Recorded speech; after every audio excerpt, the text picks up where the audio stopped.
जय हिंद साथियों, जय श्री राम, जय बजरंगबली, हर हर महादेव। मित्रों, आज श्री रामचरितमानस अक्षरशः कथा ज्ञान यज्ञ के अगले पड़ाव में पृष्ठ संख्या 242 और दोहा संख्या 310 से आगे बढ़ रहे हैं। पिछले दिवस में हम लोगों ने देखा कि किस प्रकार से राजा दशरथ के पूरी सेना और पूरी बारात का स्वागत जनक जी के वहां माता सीता जी के आह्वान पर सभी सिद्धियों ने मिल करके स्वागत इत्यादि की व्यवस्था कर दिया। और वहां के नर नारी इस बात के लिए प्रसन्न है कि चलो ऐसा होगा कि जनक जी बार बार सीता जी को बुलवाएंगे और हम लोग बार बार प्रभु श्री राम और लक्ष्मण जी का दर्शन करेंगे। इस प्रकार से आज जो है कि अगले कड़ी में हम लोग देखते हैं कि क्या गोस्वामी जी ने लिखा है। गोस्वामी जी लिखते हैं, विविध भांति होई पहुनाई, प्रिय न काही यस सासुर माई, तब तब राम लखन ही निहारी, होई हही सब पुर लोग सुखारी। तब अनेकों प्रकार से पहुनाई होगी। वो कह रहे हैं, जितने भी नर नारी हैं इस बात का भविष्य की आकलन करके वो कह रहे हैं कि जब प्रभु राम आएंगे तो बहुत प्रकार से पहुनाई होगी और सखी ऐसी ससुराल किसी प्यारी न होगी। तब हम सब नर नारी मिल करके नगरवासी श्री राम और लक्ष्मण जी को देख देख कर सुखी होंगे। सखी जस राम लखन कर जोटा, तैसेन भूप संग दुई टोटा, श्याम गौर सब अंग सुहाए, ते सब कहीं देखिजे आए। हे सखी, जैसा श्री राम लक्ष्मण का जोड़ा है वैसे ही दो राजकुमार राजा के साथ और भी हैं। वे भी एक श्याम और दूसरे गौर वर्ण के हैं। उनके भी सब अंग बहुत सुंदर हैं। जो लोग उन्हें देख आए हैं वे सब यही कह रहे हैं कि कहा एक मैं आज निहारे, जनु बिरंच निज हाथ सवारे, भरतु राम ही की अनुहारी, सहसा लखिन सकहि नर नारी। एक ने कहा, मैंने तो आज ही देखा है, इतने सुंदर हैं कि मानो ब्रह्मा जी ने उन्हें अपने हाथों से संवारा है। भरत तो श्री रामचंद्र जी की सकल सूरत के हैं। स्त्री पुरुष उन्हें सहसा पहचान नहीं सकते हैं। लखनु शत्रुघ्न एक रूपा, नख सिखते सब अंग अनूपा, मन भावहि मुख बरनी न जाही, उपमा कहूं त्रिभुवन को नाही। लक्ष्मण और शत्रुघ्न दोनों का रूप एक ही तरह का है। दोनों के नख से शिखा तक सभी अंग अनुपम है। मन को बड़े अच्छे लगते हैं पर मुख से उनका वर्णन नहीं हो सकता। उनकी उपमा के योग्य तीनों लोकों में कोई नहीं है। ऐसा वहां के नगर के नर नारी बात कर रहे हैं। उपमान को कह दास तुलसी, कतहु कवि कोविद कहे, बल विनय विद्या शील शोभा सिंधु इन से यही अहे, पुर नारी सकल पसारी अंचल, विधि वचन सुना वही, ब्याहियों चारियों भाई यही पुर हम सुमंगल गावही। दास तुलसीदास कहता है कि कवि और कोविद अर्थात विद्वान कहते हैं कि इनकी उपमा कहीं कोई नहीं कह सकता। बल विनय विद्याशील और शोभा के समुद्र इनके समान ये ही हैं, अर्थात कोई दूसरा नहीं है। जनकपुर की सब स्त्रियां आंचल फैलाकर विधाता को यह वचन सुनाती हैं कि हे विधाता, सुनिए कि चारों भाइयों का विवाह इसी नगर में हो और हम सब सुंदर मंगल गीत गाएं। कहीं परस पर नारी बारी बिलोचन पुलक तना, सखी सबु करब पुरारी, पुण्य पयो निधि भूपदो। नेत्रों में जल भरकर पुलकित शरीर से स्त्रियां आपस में कह रही हैं कि हे सखी, दोनों राजा पुण्य के समुद्र हैं। त्रिपुरारी शिव जी सब मनोरथ पूर्ण करेंगे। एहि विधि सकल मनोरथ करही, आनंद उमगी उमगी उर भरही। जे नृप सिय स्वयंवर आए, देख बंधु सब तिन सुख पाए। इस प्रकार सब मनोरथ कर रही हैं और हृदय को उमंग उमंग कर आनंद से भर रही हैं। सीता जी के स्वयंवर में जो राजा आए थे, उन्होंने भी चारों भाइयों को देखकर सुख पाया, बहुत आनंद का अनुभव किया। कहत राम जसु विशद विशाला, निज निज भवन गए महिपाला। गए बीती कछु दिन ये भांति, प्रमुदित पुरजन सकल बराती।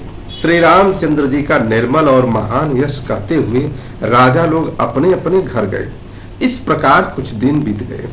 जनकपुर निवासी और बाराती सभी बड़े आनंदित हैं और वहां सभी लोग आनंद का अनुभव कर रहे हैं। मंगल मूल लगन दिनु आवा, हिम ऋतु अगहन मासु सुहावा। ग्रह तिथि नखतु जोगु बर बारू, लखन सोधि विधि किन्ह विचारू। मंगलों का मूल लग्न का दिन आ गया। हेमंत ऋतु और सुहावना अगहन का महीना था। ग्रह तिथि नक्षत्र योग और वार श्रेष्ठ थे, सबके सब उच्च वर्ग में थे। लग्न शोध कर ब्रह्मा जी ने उस पर विचार किया। पठ दीन ही नारद सन सोई, गनी जनक के गन कनक जोई। सुनी सकल लोगन यह बाता, कहीं ज्योतिषी आहि विधाता। और उसको नारद जी के हाथ भेज दिया। ब्रह्मा जी ने लग्न की पत्रिका बनाई और नारद जी के हाथ भेज दिया। जनक जी के ने भी ज्योतिषियों से भी यह गणना कर रखी थी। जब सब लोगों ने यह बात सुनी तब वे कहने लगे, यहाँ के ज्योतिषी भी ब्रह्मा ही हैं क्या? धेनु धूरी बेला बिमल, सकल सुमंगल मूल। विप्रन कहूँ विदेह सन, जानि सगुन अनुकूल। निर्मल और सभी सुंदर मंगलों की मूल गोधूली की पवित्र बेला आ गई और अनुकूल शकुन होने लगे। यह जानकर ब्राह्मणों ने जनक जी से कहा, क्या कहा? उपरोहित ही कहूँ नर नाहा, अब विलंब कर कारण काहा। सतानंद तब सचिव बुलाए, मंगल सकल साजी सब ल्याए। तब राजा जनक ने पुरोहित सदानंद जी से कहा कि अब देर का कारण क्या है? तब सदानंद जी ने मंत्रियों को कहा और बुलाया। वे सब मंगल का सामान सजा कर ले आए। शंख निशान पनव बहु बाजे, मंगल कलश सगुन शुभ साजे। सुभग सुवासिनी गावहि गीता, करहि वेद धुनि वे प्रपुनीता। शंख नगाड़े ढोल और बहुत से बाजे बजने लगे तथा मंगल कलश और शुभ शकुन की वस्तुएं सजाई गई। सुंदर सुहागिन स्त्रियां गीत गा रही हैं और पवित्र ब्राह्मण वेद की ध्वनि कर रहे हैं। अब इस प्रकार से शुभ मुहूर्त आ रहा है। लेन चले सादर ये ही भांति, गए जहां जनवास बराती। कौशल पति कर देखी समाजू, अति लघु लाग तिन्हई सुर राजू। सब लोग इस प्रकार आदर पूर्वक बारात को लेने चले और जहां बारातियों का जनवासा था वहां गए। अवधपति दशरथ जी का समाज वैभव देखकर उनको देवराज इंद्र भी बहुत ही तुच्छ लगने लगे। भयऊ समयऊ अब धारी पाऊं, यह सुनि परा निशा नहीं गाऊं। गुरहि पूछी करि कुल विधि राजा, चले संग मुनि साधु समाजा। समय हो गया है, अब पधारिए। यह सुनते ही नगाड़ों पर चोट पड़ी।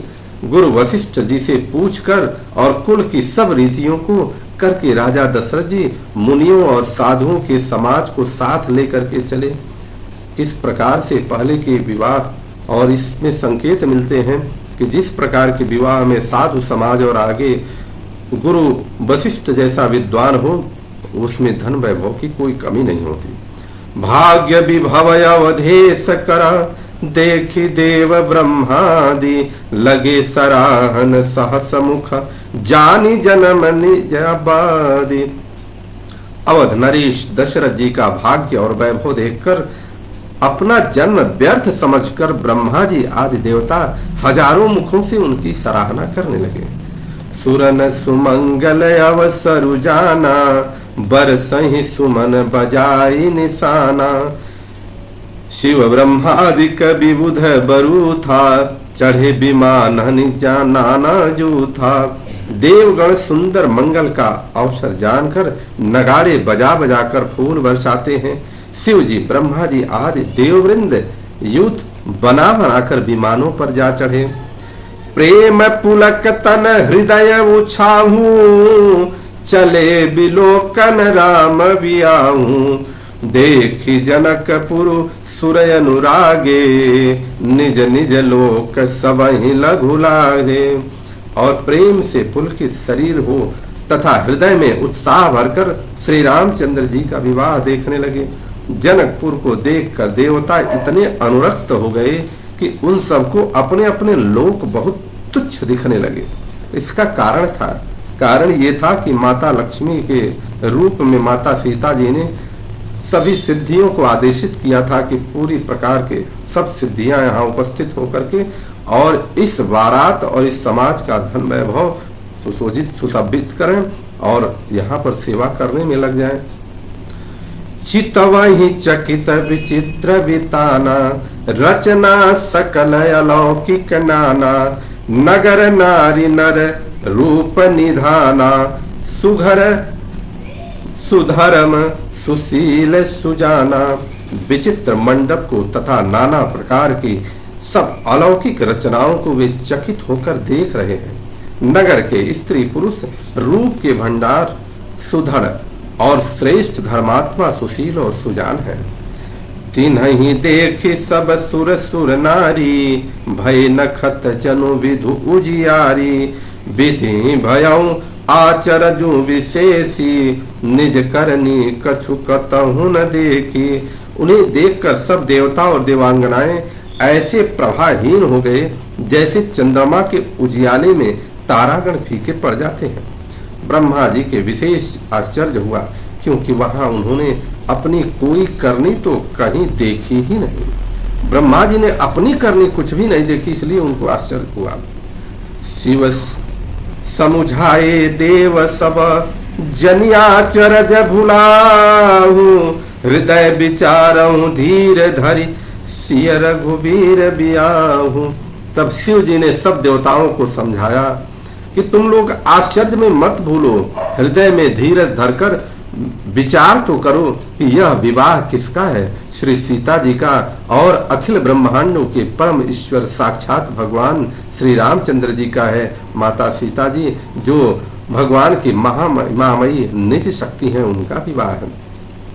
जिन्ह कर नाम लेत जग माही, सकल अमंगल मूल न साही। कर तल हो ही पदार्थ चारी, ते सिय राम कहूं का मारी। जिनका नाम लेते ही जगत में सारे अमंगलों की जड़ कट जाती है और चारों पदार्थ अर्थात अर्थ धर्म काम मोक्ष मुट्ठी में आ जाते हैं, ये वही श्री सीताराम जी के विवाह है। काम के शत्रु शिव जी ने जब ऐसी बात कही तो लोगों को विश्वास हुआ। एहि विधि शंभु सुरन समझावा, पुनियागे बर बसह चलावा। देवन देखे दशरथ जाता, महामोद मन पुलकित गाता। इस प्रकार शिव जी ने देवताओं को समझाया और फिर अपने श्रेष्ठ बैल नंदीश्वर को आगे बढ़ाया। देवताओं ने देखा कि दशरथ जी मन में बड़े ही प्रसन्न और शरीर से पुलकित हुए चले आ रहे हैं। साधु समाज संग मही देवा, जनु तनु धरे करहि सुख सेवा। सोहत साथ सुभग सुत चारी, जनु अप बरग सकल तनुधारी। उनके साथ साधुओं और ब्राह्मणों की मंडली ऐसी शोभा दे रही थी मानो समस्त सुख शरीर धारण करने उसकी सेवा कर रहे हो। चारों सुंदर पुत्र साथ में ऐसे सुशोभित हैं मानो संपूर्ण मोक्ष अर्थात सालोक्य समीप्य सारूप्य सापुज्य शरीर धारण करके आ गए हों, सारे संपूर्ण मोक्ष आ गए हों। मरकत कनक बरन बर जोरी, देखी सुरन भय प्रीति न थोरी।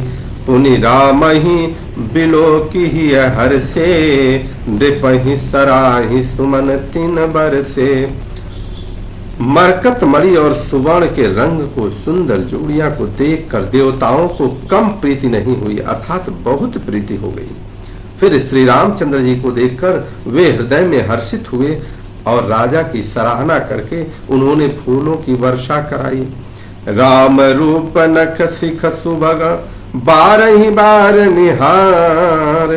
पुलक गात लोचन सजला, उमा समेत पुरारी। नख से शिखा तक श्री रामचंद्र जी के सुंदर रूप को बार बार देखते हुए पार्वती जी सहित श्री शिव जी का शरीर पुलकित हो गया और उनके नेत्र जल से भर गए। बोलिए माता पार्वती की जय। इस प्रकार से आज श्री रामचरितमानस अक्षरशः कथा ज्ञान यज्ञ की अगली कड़ी में हम लोगों ने देखा कि किस प्रकार से अब बारात जा रही है और इस सकल ब्रह्मांड के सभी देवता बारात की अगवानी या विवाह के दर्शन हेतु वहां पर पधारे हैं। आकाश से पुष्पों की वर्षा कर रहे हैं, तरह तरह की भावनाएं कर रहे हैं और वो भावनाओं से आनंद ले रहे हैं। इस प्रकार से आप सभी लोगों का दिन मंगलमय हो। आज बस इतना ही। बोलिए बजरंग बली की जय, माता जानकी की जय, प्रभु श्री रामचंद्र की जय, माता पार्वती की जय। हर हर महादेव।